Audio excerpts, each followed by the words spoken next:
I'm Amanda Thompson and I'm a visual artist and writer from Scotland. For years now I've been making work about Scottish landscapes, particularly in the Scottish Highlands, and more specifically about Abernethy Forest in the north of Scotland where I stay. So the question about how I connect to nature from my home is quite clear because it's just outside. Abernethy Forest was one of the main sites for my doctorate, and then and now I'm interested in how a multimodal arts practice can communicate aspects and elements of place that respond to a place's complex and multifaceted nature. I'm also interested in how different knowledges can articulate and explain what a place has been, is, and might become. So for almost the last decade, I regard myself as producing an ongoing and multifaceted body of work which draws on anthropology, geography, history and ecology and responds to layers and complications of place. By doing so, I can draw on histories and the movements large and small, changing atmospheres and effects, the small things and bigger events that make up this forest and my experience of it. Originally I trained as a printmaker, but I'm interested in finding the best form that fits the idea I'm interested in exploring at particular times. So I've made etchings and photographs, I've made soundworks and sculptural pieces, I've made artist books, and these all come together to draw out different narratives and connections. For a year and a half or so, I've sat my camera on a corner fence post, filming an alder tree which sits by a burn and the trees that are beyond it. I'd make 30-second films, sometimes 2 or 3 times a day if I found the light particularly interesting, occasionally once a week, sometimes just once or twice a month. The resulting work reveals the slow and shifting changes of season, light and time passing. R, which is a Scots word for alder, also includes notes from a shared diary of recorded sightings, often the first flowers or migrant birds of the year, cuckoos, house martins, geese, when the first of the different species of flowers begin to bloom and how they take us through spring and summer, primroses, anemones, tormental, speedwell, orchids, creeping ladies' tresses. These speak to what is simply noticed when there and in the course of the everyday. Over time, potentially, they'll build a picture of the changes of season and time and weather, when the birds arrive, or if they don't, the dates that the first flowers bloom, etc. I'm really interested in language and how language connects us to place, and increasingly my practice has incorporated writing and fits in the category of what's known as, in the UK, new nature writing.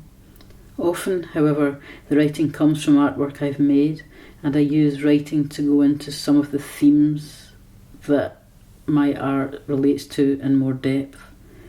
If landscape and place, and indeed nature, is made up of many layers and levels, including the social, ecological and political, how might we as creatives bring these layers and levels to life? The unseen is an interesting concept in nature because, depending on who you are, you may see and observe different things that others don't see. So I think a lot of my work is bringing what might be unseen to attention, and sometimes that is just the everyday, which can actually be quite remarkable, such as crows going to their evening roost.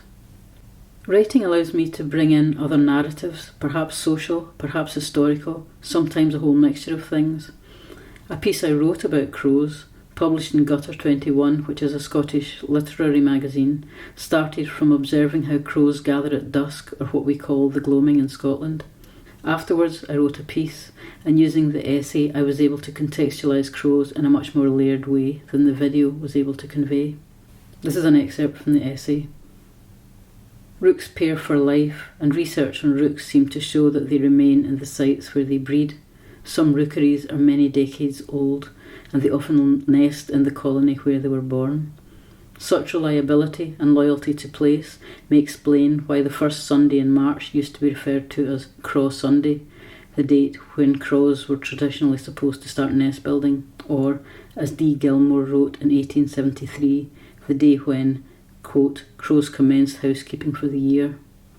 Old Scottish phrases speak of crow sociability: a craw's bridal, a craw's court, a craw's marriage, jet tribe, and rook, a disturbance, uproar, a noisy company, a set of boisterous companions, a house swarming with inmates. The anthropologist's Tim Ingall's long and wide-ranging explorations of landscape and the life world, and the ways in which we inhabit the world, how our lives consist of constant interactions with other people and the things of the world, place and landscape, is an important touchstone for me. Through living in it, Ingalls says, the landscape becomes part of us, just as we are a part of it, and this interrelatedness is what connects the varying pieces of work that I make. Having an attentiveness then, and an openness to what might present to you, is really motivating for me.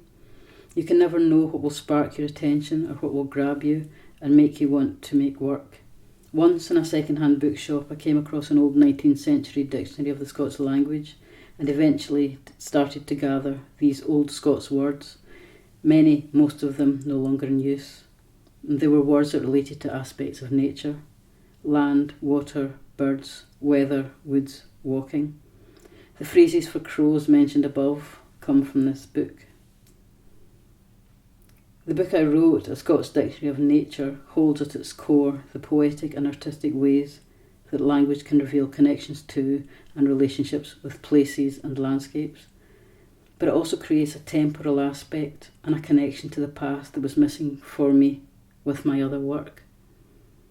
Work like this feeds into longer and ongoing research and investigations which incorporate a visual arts practice and creative non-fiction and explore questions of slow looking and attentiveness, Scottish landscapes, language, walking, and reflections on the interrelationship of place with ourselves and the natural world and our histories and connections, and what we should be mindful of and pay attention to. I'll finish with oxene. Oxene is an old Scots word for coal tits, which are the birds you see here. It was a video which came originally with a written piece of flash non-fiction, but which I've uploaded as a sound piece here. I'm paying attention to the everyday flights of the small birds that we probably wouldn't ordinarily pay attention to, and it's quiet, again, a piece that makes you pause and look at the everyday and how extraordinary it is.